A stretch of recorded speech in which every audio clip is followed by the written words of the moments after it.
Everyone, आप सभी का स्वागत है मेरे चैनल पर। अब हम पढ़ेंगे कंपोनेंट ऑफ इकोसिस्टम। सबसे पहले मेजर एबायोटिक फैक्टर्स। मैं आपको पहले भी बता चुकी हूँ एबायोटिक फैक्टर्स के बारे में। आप लोग चाहे तो मेरी इस वीडियो को 1.5 स्पीड में देख सकते हैं। Abiotic factor are a non living part of an ecosystem that shape its environment. In terrestrial ecosystem, they include temperature, light and water. Abiotic factor major एक नॉन लिविंग पार्ट होता है जिसमें terrestrial ecosystem में आप temperature, light और water ये होते हैं एबायोटिक फैक्टर। मराइन सिस्टम में ओशन करंट्स आर इम्पोर्टेंट।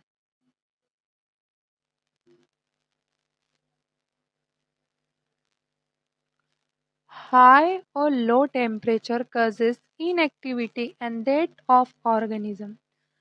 अगर टेम्परेचर अचानक से बढ़ जाता है या कम हो जाता है तो जो ऑर्गेनिज्म रहते हैं उनकी डेथ भी हो सकती है टेम्परेचर के कारण। It is immediately in case of poikilothermic. Poikilothermic case में देखने को मिलेगा एक्टोडर्मल और कोल्ड ब्लडेड, जो कि ठंडे ब्लड वाले एनिमल्स रहते हैं। वार्म ब्लड आपको देखने को मिलेंगे एंडोथर्मल। होम्योथर्मिक, वार्म वाले को बोलते हैं होम्योथर्मिक। पॉलिकोथर्मिक आपको कोल्ड ब्लडेड एनिमल और होम्योथर्मिक आपको warm blooded animal. Temperature and association, ये वाला पॉइंट हम 2.1 के बाद में पढ़ेंगे। इसके बाद एक और देके रखा है आपको temperature and association terminology affect the kinetic energy kinetic of enzymes through its basal metabolic activity and other physiological function of the organism.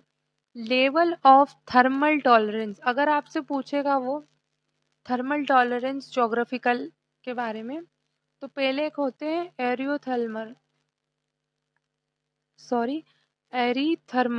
एरीथर्मल organism that can tolerate a wide range. ये बहुत वाइड रेंज पे tolerate करते हैं। Stenothermal आपको narrow range में देखने को मिलेंगे। Growth, metabolism, reproduction, sex ratio, distribution, coloration, behaviour and morphological are all affected by temperature. Temperature के कारण ये सब कुछ अफेक्ट होगा, यहाँ तक कि एक प्लांट की ग्रोथ पे भी अफेक्ट होगा, एक एनिमल की ग्रोथ पे भी अफेक्ट हो सकता है।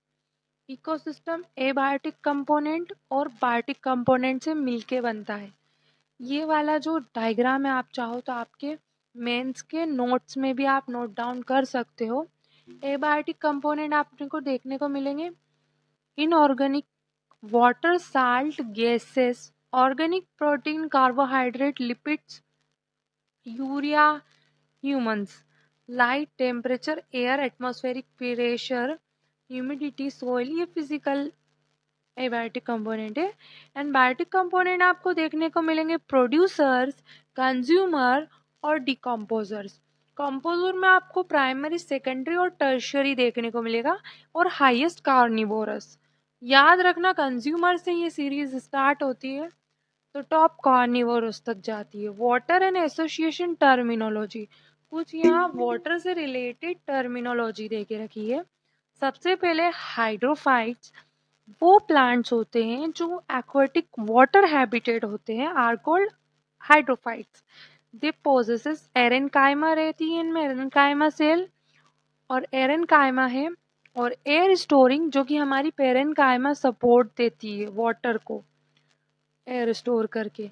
मीजोफाइट्स क्या रहते हैं, ये एरेनकाइमा और पेरेनकाइमा टिश्यूज है, ठीक है, plant tissue. Mesophytes are terrestrial plants which are neither adapted.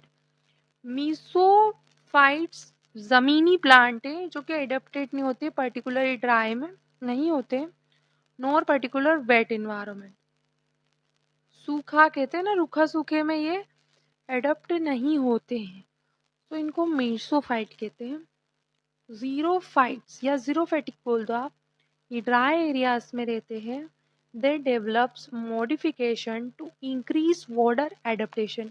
इनमें एक पावर होती है, ये अपने आप को मॉडिफाइड करते हैं अपना वाटर के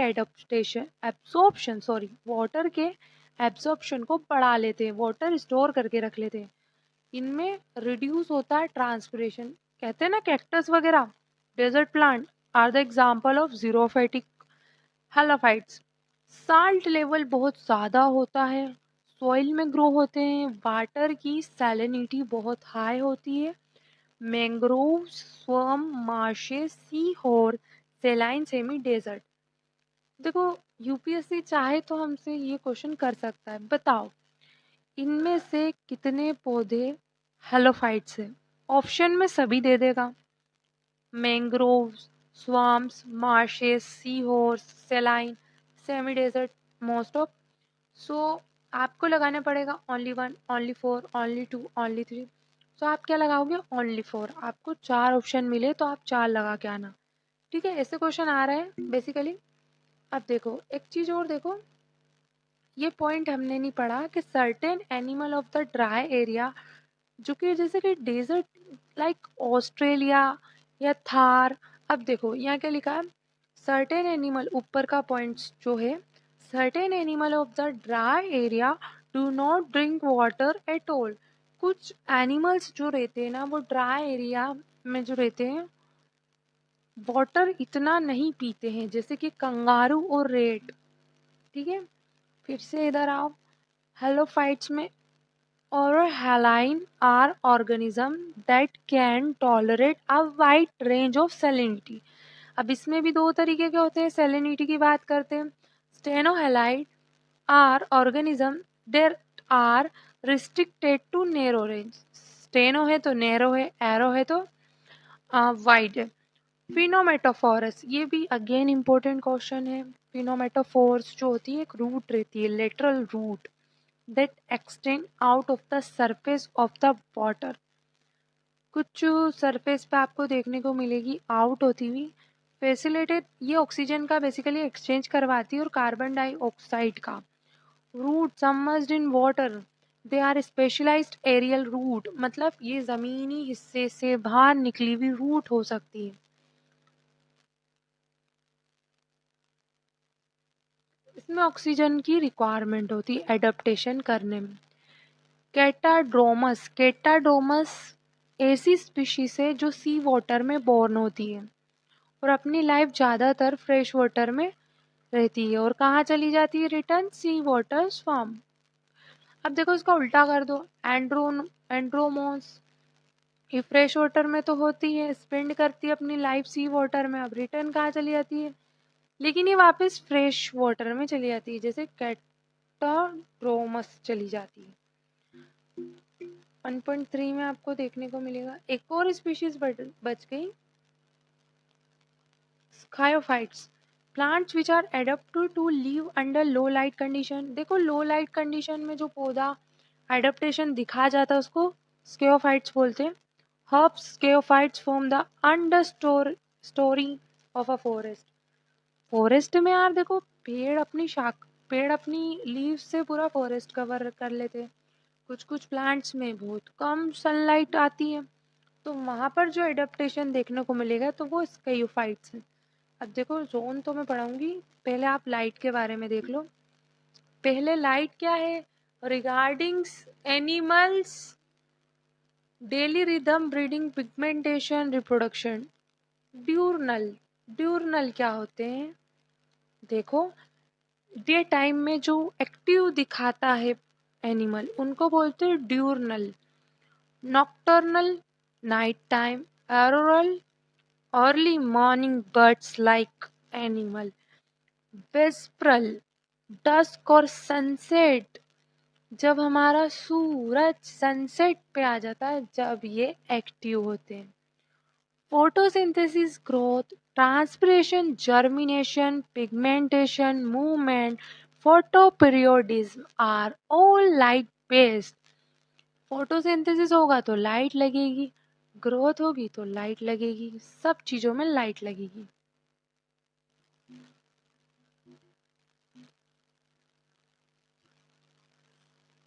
फोटोब्लास्टिक seeds are sensitive to light for germination. एक होते हैं फोटोब्लास्टिक सीड, जो कि लाइट टाइम पे क्या करते हैं, germination. It can be positively photoblastic और नेगेटिवली फोटोप्लाज्मिक। पॉजिटिव भी हो सकते हैं और नेगेटिव भी हो सकते हैं।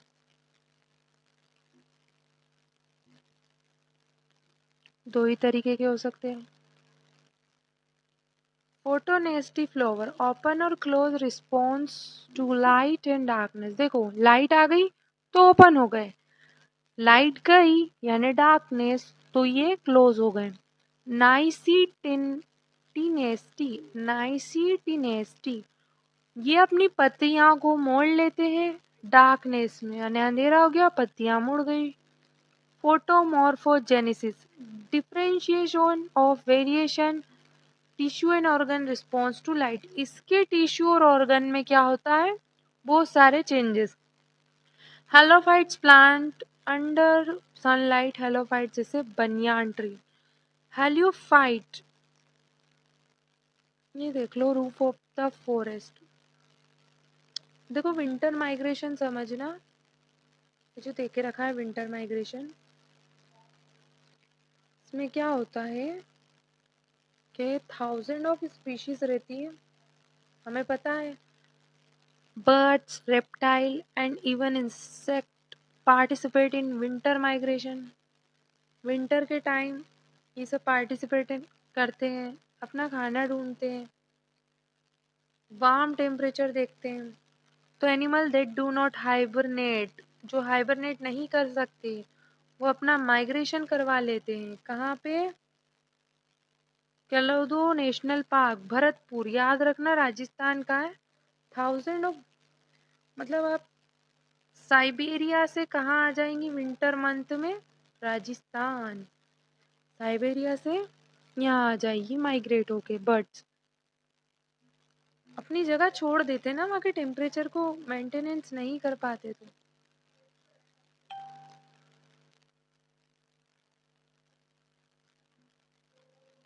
रेजिस्टेंस, देखो इसमें आपको जोन पढ़ना थे, लिटोरल जोन।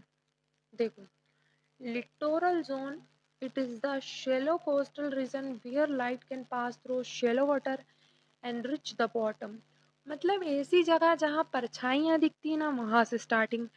अपन सोच सकते हैं एक समुद्र है, उसमें आप अंदर जाओगे तो आपको कुछ shadow like, sorry, limnetic zone. Limnetic zone में open water zone where the water is very deep, amount of light and oxygen decrease with depth. Basically normally सी बात है, नॉर्मल सी बात है, अगर आप वाटर जो रहता है, जैसे जैसे पानी के अंदर जाओगे वैसे वैसे लाइट कम हो जाएगी और अंधेरा टाइप दिखेगा, वहाँ ऑक्सीजन भी डिक्रीज होता जाएगा, तो उसको लिम्नेटिक जोन बोलते हैं। प्रोफंडल और aphotic zone, it is zone of deep water below the photic zone and above the bottom the light, जहाँ पर लाइट पेनिट्रेट नहीं करती है। Benthic zone, extreme bottom zone where does not penetrate, light तो बिल्कुल होएगी नहीं, तो जोन कैसा रहेगा, एक्सट्रीम डार्कनेस, बिल्कुल डार्क दिखेगा। इम्पैक्ट ऑफ एबायोटिक फैक्टर के क्या क्या इम्पैक्ट पड़ सकते हैं।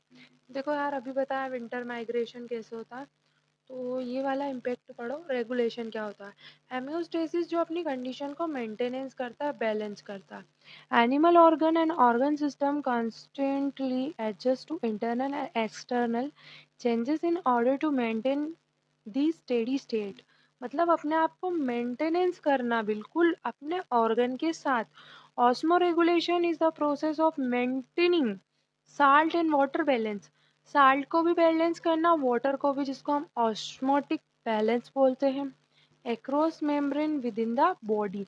Thermoregulation, it is the ability of an organism to keep its body temperature को मेंटेनेंस करने वाला होता है थर्मोरेगुलेशन वाला organism। Certain boundary over surrounding temperature is very different। Migration के बारे में बताया था, Dotivators, adaptation of either a short annual life cycle undergo estivation other dominant state. Winter migration पढ़ लिया था. Resistance, dormancy is a widely recognized behavioral and physiological state of both animal and plant, generally involves inactivity and reduced metabolic rate. अपना metabolic rate खो देना, ये सब क्या show करता है? Dormancy. Hibernation, animal conserve energy to survive adverse weather condition. जैसे कहीं टेम्परेचर ज़्यादा हो गया, कहीं टेम्परेचर एकदम से घट गया, तो इस कंडीशन को आप हाइबरनेशन बोलेंगे. ठीक है. Lack of food with hibernation, जिसमें खाना नहीं रहेगा. It involves physiological changes such as a drop in a body temperature, एकदम से ड्रॉप होना. स्लो मेटाबॉलिज्म, बहुत कम होना. Hibernation is a type of dormancy, but not all dormant animals hibernate. That's because hibernation is a specific kind of dormancy. Diapause. In animal dormancy, diapause is the delay in developing in response to regulating a recurring period of adverse environmental condition. Estivation.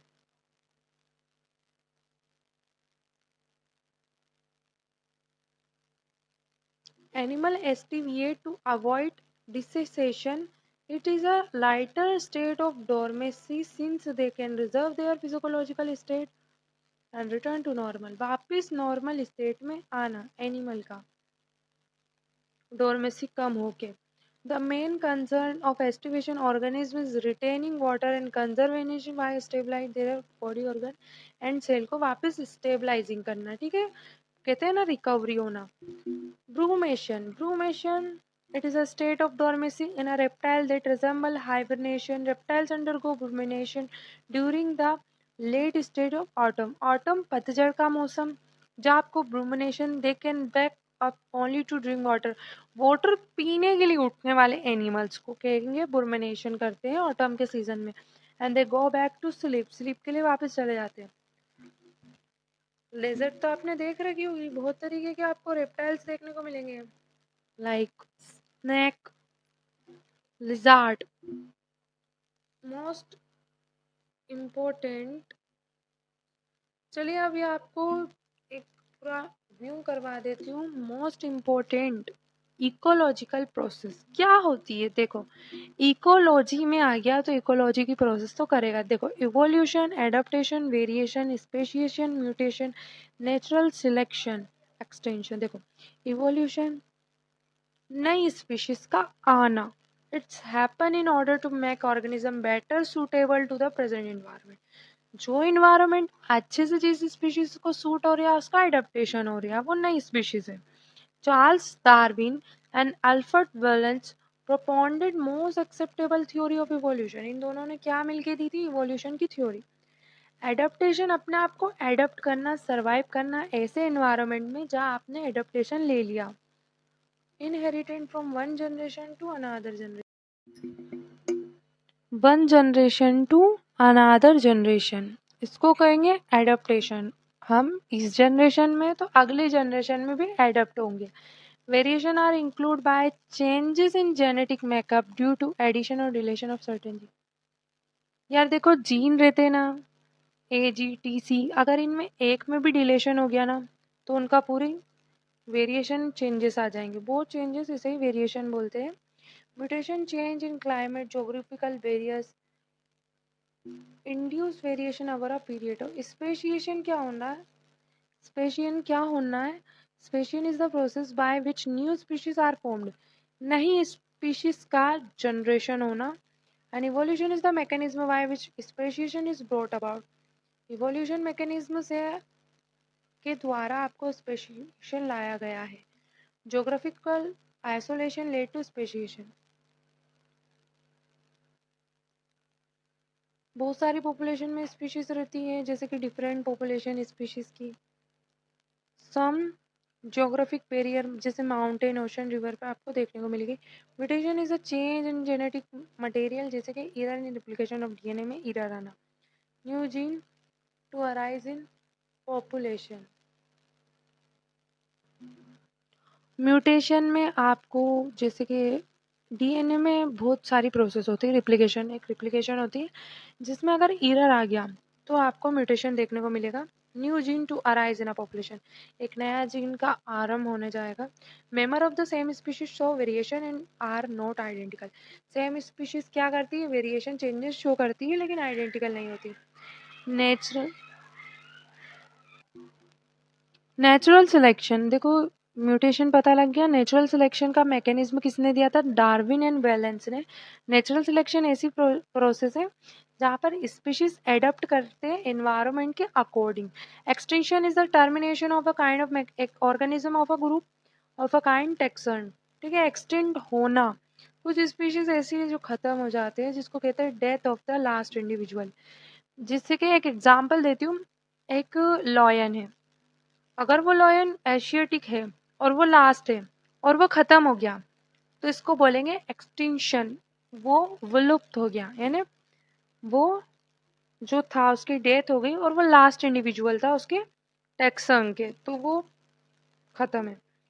Productivity in ecosystem, ये हम next lecture में cover करेंगे। तो आज के लिए इतना ही। Comment करके ज़रूर बताना लेक्चर कैसा लगा।